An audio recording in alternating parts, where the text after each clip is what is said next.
Hi guys, this is Cade with Oppenheimer Airsoft, and today I'm joined with my friend Ries. Hello. Um, so today we're going to go over some basics about batteries, how to care for them, how to use them, and what types of batteries are out there. You got normal kinds of basically what everybody runs. You got stick type batteries. You got nunchucks. You also have different connections. The Tamiya connections are really what you're gonna see most likely in gun just right out of the box, and just standard batteries. On this side we have what are called LiPo.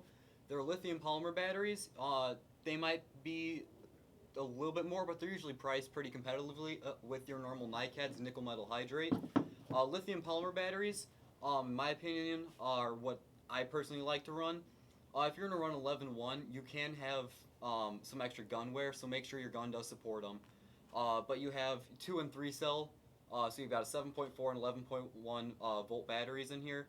So whenever you're charging these, there's certain types of things you want to use for batteries, and there's not only LiPos, any charger you have, you want to make sure you're not using the ones that usually come with your gun. Those are based off of timely. You have to do like how many amps and all that stuff, milliamps per hour, and then you have to calculate that. Just go ahead, spend a few extra dollars, go and buy yourself a nice charger.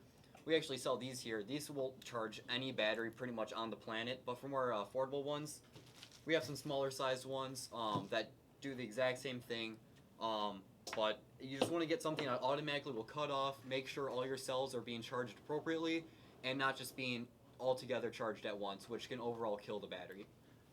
Again, when you're looking for batteries for your gun, ultimately make sure that your gun is capable of running the right battery. If you run, say, an 11.1 like he has in a gun that's not particularly made to handle that, it's going to start breaking all kinds of stuff on the inside. You're going to fry your gun. Just make sure it's either a LiPo ready, or if it's not LiPo ready, you can go ahead and pick up a 9.6 or an 8.4, just really a battery that's pretty much going to come with the gun.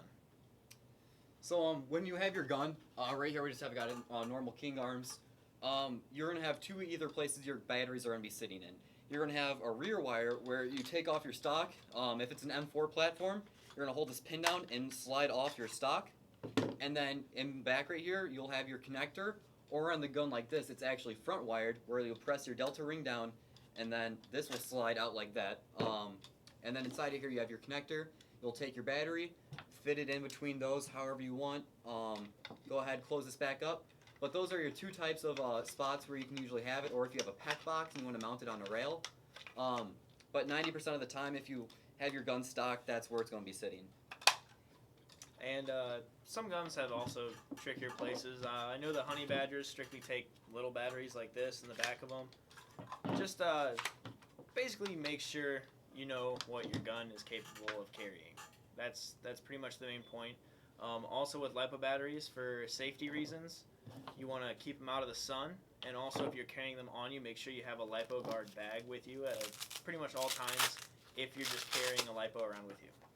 Something nice about these LiPo bags is you'll hear, it's such a rare occurrence, but 1 out of a million will do them, that for some reason somebody had a crappy charger or there was a short in the charger and the LiPo caught fire.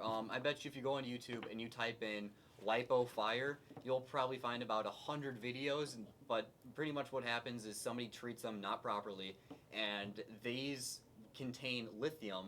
Lithium on the element board is very, very, very not fun to play with. So if exposed to oxygen or water, these things will smoke and catch fire. So if you're really concerned about them, we have these LiPo bags, so pretty much you just literally slide them right in here. And they even have heated ones because you don't want these to be exposed to super cold. So if you're playing at your winter ops, it's just anytime. I carry these in here. It's worth the extra buck just to know you have that security of mind. So if you're charging them, you're not at home being able to monitor them, keep them in a LiPo bag. If there is for some reason a fire, these totally will keep everything in control and you don't have to worry about it. Another thing with your chargers, can you give me that please?